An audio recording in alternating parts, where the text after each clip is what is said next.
ताख़ीर क़िल्लत वक्त की बिना पर दूसरे तालिब इल्म अज़ीज़ मोहम्मद जुनैद सल्लल्लाहु को दावत देता हूँ, वह आएँ और अरबी ज़बान में 2 मिनट में अपनी तकरीर पेश करें।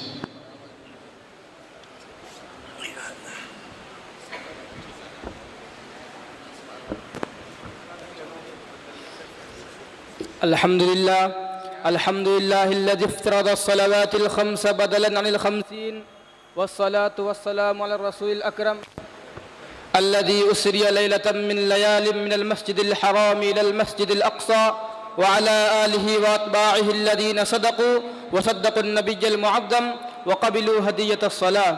أما بعد، قال الله تبارك وتعالى في القرآن المجيد: إن الصلاة تنهى عن الفحشاء والمنكر ولذكر الله أكبر. صدق الله العظيم. رئيس الاحتفال المؤقر والمستمعين الكرام وزملائي في الدروس، إني أريد أن أتحدث أمامكم حول موضوع الصلاة إلى حين قليل في اللغة العربية السهلة السلسة، فالرجاء منكم أن تصغوا آذانكم وأن تعملوا بالخير. أيها الإخوان، أنتم على علم تام بأن الله تعالى خلق العالم كله، وخلق الحيوانات والنباتات والأشجار والأحجار بهدف خاص وغرض جليل، وخلق الجن والإنس في هذا العالم، فاختار الإنس والجن لعبادته الخالصة وتعبده الجليل.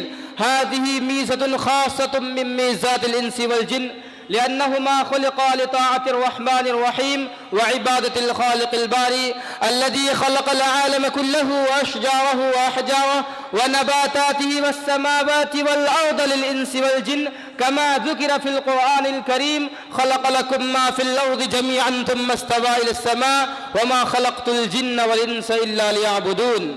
هاتان الآيتان الكريمتان تدلان على هدف الجن والبشر وغايات الأشياء الأخرى من العالم، فلإن يتوجب عليهما أن يلتفتا إلى خالق السماوات والأرضين ويتعبداه كما يشاء وكما يعلم ويدرس. إن الله تعالى هو علم طريق العبادة وأساليب التذلل أمام الله، فبين طريق الصلاة والزكاة والحج وصوم رمضان في القرآن الكريم والأحاديث النبوية الشريفة بتفاصيل ضرورية.